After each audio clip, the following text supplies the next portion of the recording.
So let's quickly round up the Premier League games from this weekend, starting off with Spurs 0, Brighton 1. Yet again, Brighton go to the capital and win. So let's analyse the game. Brighton, they only created 0.95 xG, but that was lower than Spurs, who only created 0.62 xG, and in the entire game, Spurs didn't have a single shot on target. I mean, if you're a Spurs fan, that's just so disappointing. You know, you're ahead of Arsenal, you're in fourth place, you're at home against Brighton, who are a good team, and they create a lot of chances in matches, but given the form Spurs are in, you'd expect them to at least have a shot on target. It's just so disappointing from them. And Kuvalevski, I do not know how he wasn't sent off. He elbowed Cucurella. I mean, he didn't elbow him, he didn't make any contact, but the intent was there. And in the laws of the game, that's all that matters, whether the intent was there. And there certainly was. To me, that was clear violent conduct. And how VAR didn't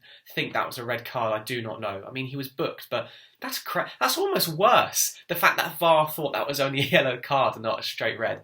Absolutely ridiculous. But anyway, he should have been sent off, but not only did he have a poor game, the entire Spurs team did. And in my opinion, I think they missed Doherty. He's not been necessarily a key player for them this season, but it was clear that they missed some attacking threat down the wings, and he provides that for sure for Spurs. But yeah, like I said, Spurs didn't have a single shot on target. They were very poor. And Romero, he's had a really good season for Spurs, and he's looked really good along in that three, alongside Ben Davies at left centre-back and Eric Dyer. But he just had a poor game today for me. And for the goal, I think he was at fault. Not clearing properly, and then just not enough intent to tackle the Brighton players. Just a little bit too hesitant. He gave Trossard a bit too much space, but fantastic skill from him to chop onto his left foot and then just put it past Lloris. Fantastic goal from Brighton. And like I said, Brighton only created an XG of 0.95, so they didn't create too many chances, but I think in my opinion they were the better team and they did deserve to win the game, especially considering Spurs didn't have a single shot on target. And it shows actually how far Brighton have come in many ways, because when these two sides played each other in March at the Amex Stadium, Spurs were dominant and deservedly won 2-0, and that could have been more. But since then, Brighton have had a really good spell and run of games, especially in April, where they drew 0-0 with Norwich, where they probably should have won at least 3-0. Then they beat Arsenal, relatively convincing 2-1 away from home, and now they've come to Spurs and been the better side and won 1-0. Now they've still got a lot of fixtures left in April, and they've got some tough games. They've got to play the likes of Man United, but nevertheless, they've had a really good month in April, and they now sit 10th, and they could easily pip Leicester to finish 9th, and that'd be a fantastic season for Brighton, so that's fantastic for them. As for Spurs, they're still in 4th, because Man United, they won, but they're still 3 points away, and Arsenal, they're now 6th. But before we get on to Arsenal, let's go on to Man United, where they won at home by 3-2 in a relatively even game in terms of chances created. But Ronaldo, so often in this season and throughout his career, he's been the difference maker. But in the first half and the second half, to be fair, De Gea made some really big saves. Pukki went through one-on-one in the first half. Fantastic save from De Gea. And, I mean, if he'd scored that, maybe Norwich would have taken at least a point, but very good save from De Gea. Now Ben Gibson was excellent defensively in the last game against Burnley. Arguably the man of the match for Norwich, certainly. But really, really poor from him. But to be fair, it was very poor from him, don't get me wrong. But actually, Man United's pressing was really good, because if you watch the highlights, you can see that Diego Dalot has pushed right up to Mark Rosica, and then you have Elanga pressing the fullback Ganoulis for Norwich, and then you have Jesse Lingard marking Kenny McLean and Ronaldo marking Matthias Norman. And Sancho's on the other side, ready to press Sam Byram and Grant Hanley if the ball had got there. So it just shows that actually Man United's man marking and ability to press high was particularly good in this moment, and that was in part the reason why Norwich were under a little bit of pressure defensively, playing out from the back, and Gibson just got the ball caught up in his feet. Elanga, really good tackle from him, and then it was an easy finish for Ronaldo to make it 1-0. And then second goal for Ronaldo, a decent header from a corner, just Ronaldo coming up clutch again for Man United. But just before half-time, Norwich managed to get a goal back. For me, similar to Cristiano Romero in the Spurs match, Diego Dallo, for me, just wasn't strong enough in the tackle. And because Harry Maguire moves towards the player, it gives Pukki space to run in behind, which he's decent at, to then pick out a pass for Kieran Dowell for I believe, his first Premier League goal of the season. And that's good from a Norwich point of view because he'll probably stay at Norwich next season and he's a decent Championship performer, so he'll be key for them next season. So it's good from his point of view and Norwich's point of view to see him finally get on the score sheet for Norwich this season. Anyway, after half-time, it's Norwich, the ones who score next. Pukki, good run from him, and fantastic finish past De Gea, towards De Gea's left-hand side. Norwich make it 2-2, and then you're thinking, wow, can Norwich potentially go on to win this? And shout out to Pukki for a team like Norwich who only have 5 wins this season and are on 21 points. Pukki's got 10 goals and 3 assists. And only 3 of those goals have been penalties. So actually shows Pukki's been a relatively consistent performer for Norwich and certainly been one of their players of the season, if not their player of the season. But Man United managed to make it 3-2. Ronaldo hat-trick, fantastic free kick from him. And that's his second hat-trick of the season, of course. His first hat-trick was against Tottenham. And he's got 21 goals and 4 assists after playing 34 games for Man United this season. So in the debate whether as to Man United should keep Ronaldo or not, he's made a lot of goal contributions. And to be fair, he's performed so well for them in multiple games, particularly in the Champions League group stage. I mean, without him, Man United almost certainly wouldn't have got to the knockout stages. So Ronaldo's had a fantastic season. He's still got 1 year left on his deal, so I imagine he probably will be there next season. Whether he signs a new contract or not, I don't know. But Ronaldo still had a very good season for Man United. But for Man United going forward, they're going to have to improve defensively if they're going to reach the top 4. And they've got Liverpool next to play. So that's a really difficult game for them, obviously. Next game to talk about is Saints 1, Arsenal 0. I mean, it seemed like it was kind of a foot champs game in a way because Southampton took the lead in relatively lucky fashion through Bednarak and then basically parked the bus in the second half. Fraser Forster, phenomenal display from him. It's clear to see why a few years ago he was pushing to be England's number 1 and not why recently he's actually been in England's squad. Fantastic save from him, particularly in the first half against Saka. Just brilliant from him. It's a relatively fortunate goal, like I said, but yeah, it was all about Fraser Forster making a great save from Saka and then another great save from Saka in the second half and Emile Smith-Rowe. Brilliant display from him. But Arsenal, they had 23 shots in the second half. 23 shots overall, and then the second half, just constant pressure from them. I think they still could have done more going forward, particularly Eddie Nketiah. The fact that he only had 1 shot and he lost the ball 12 times and he was only fouled once and he had 1 key pass. So even though Arsenal had constant pressure going forward, you would expect someone like Eddie Nketiah to do more up front. And I think he could be a really good, consistent Premier League striker.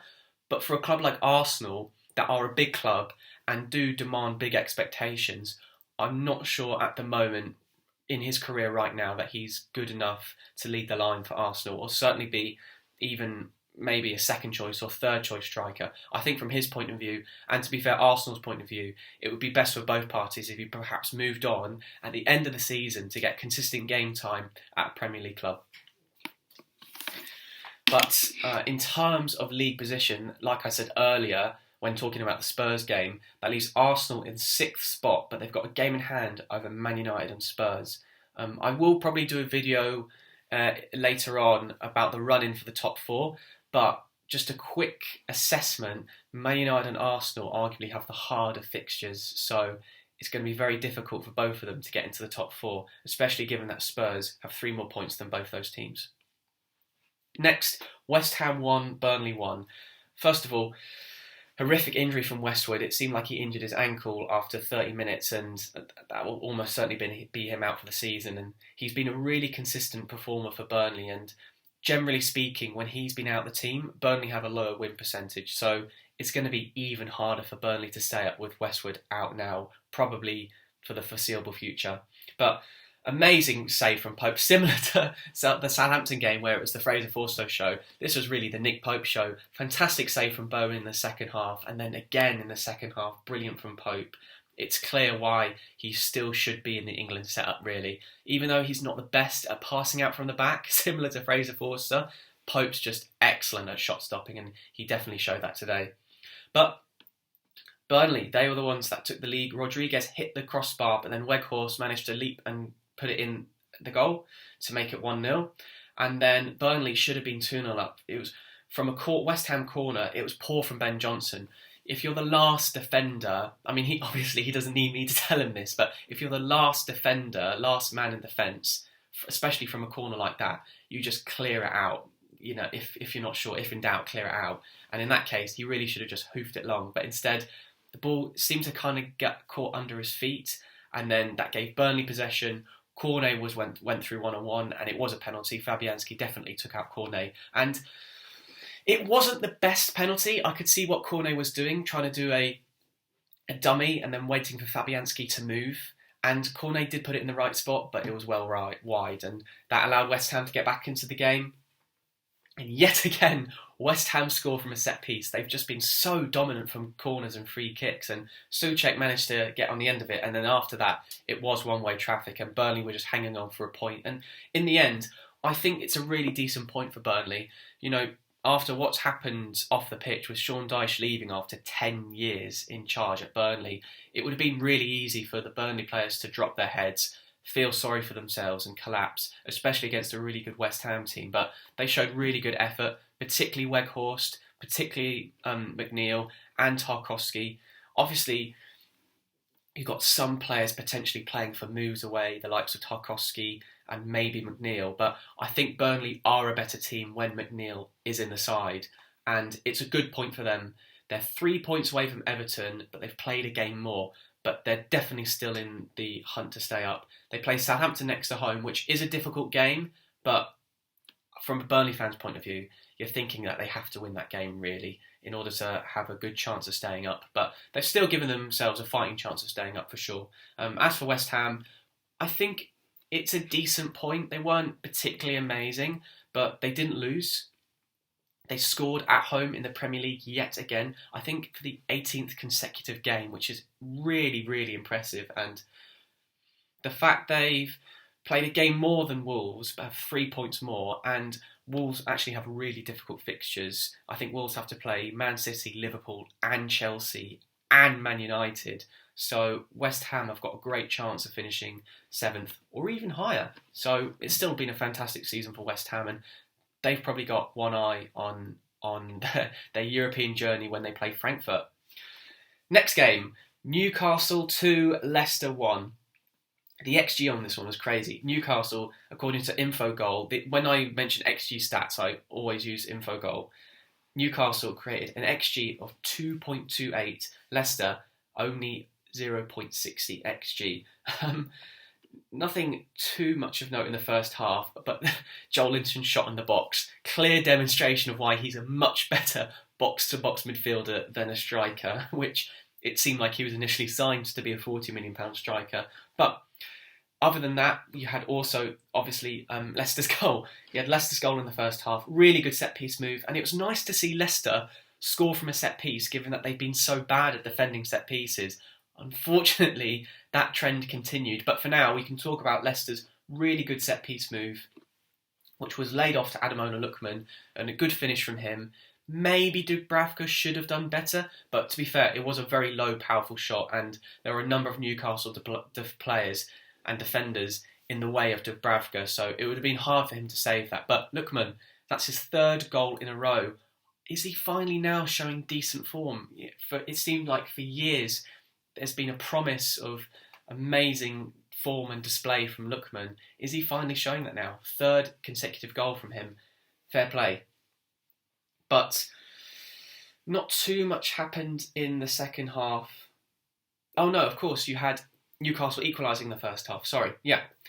And it was Leicester, bad defending from them. Again, conceding from a set piece. And thankfully, that's a really good example of VAR, because in my opinion, that goal definitely should have stood, because Schmeichel wasn't technically in control of the ball. So Bruno didn't commit a foul, and rightly the goal was awarded. So half-time, 1-1, not too much happened in the second half, but right at the very end, Willock showing his quality. That's probably one of Willock's best attributes, his ability to carry the ball up the pitch. Fantastic run from him, from his own half all the way into the box, and then it just deflected into the path of Bruno. And he scored, and that meant Newcastle now have 5 home wins in a row, which is incredibly impressive. And since the turn of the year, since they lost at home against Cambridge in the Cup, they've played 13 times, and they've only lost twice, and they've drawn 3 times. So they've been on a phenomenal run of form. And Newcastle are now 14th on 37 points after playing 32 games. I mean, if you had predicted that in November, it would have been absolutely crazy. But the takeover has just completely transformed the city, and they've shown phenomenal form since the turn of the year, like I've said. And they probably did edge it, even though there weren't too many chances created. The fact that Leicester didn't create too many chances themselves, only an XG of 0.60, it did show that Newcastle did deserve to win the game, to be fair. The final game I'm going to analyse, these are just the games obviously from Saturday and Sunday. This game was from Saturday, Watford 1, Brentford 2. I mean, it's just a massive blow for Watford. But first of all, let's talk about Brentford. Really good goal from them. Excellent set-piece goal. They've always been really strong at throw-ins and corners. And today, well, not today, in that game, on Saturday, on the day, Brentford scored from 2 set-pieces, the throw-in and, of course, the free kick. So that's great from Brentford. But Watford, even though, according to Infogol, Brentford created a higher amount of XG than Watford, I think Watford should have won, really. The amount of chances they created. They hit the post, and then King had to score in the second half, and then Loser, after King hits the post, Loser has to score that chance, and if he does, you're thinking Watford go on and win, but then Brentford go at the other end. Ericsson free kick, fantastic from him, another assist, and another game where he's been involved in a Brentford win.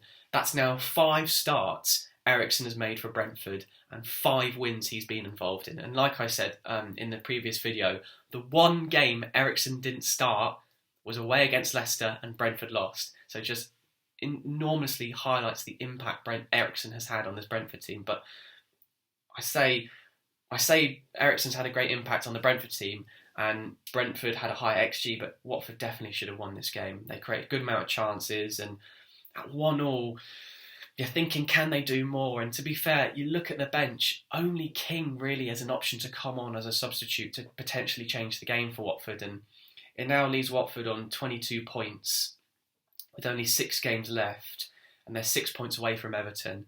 The fact they lost at home against Watford and now Leeds is just massive blow for them, and I do think that's them all but down. So it's a shame from Watford, because just for so much of the season they've just not been good enough, and today when they actually put in a decent performance they don't capitalise on it, and it's now looking like they'll get relegated. But like I said, Brentford, very good win for them. Ericsson contributing again, and Brentford are now up to 11th, so they're having a phenomenal season. Fantastic debut Premier League season for them. But thank you for listening. I just about got through it. I really appreciate you guys watching to the end of the video. Please like, comment, subscribe, and I'll see you all in the next video. Thank you.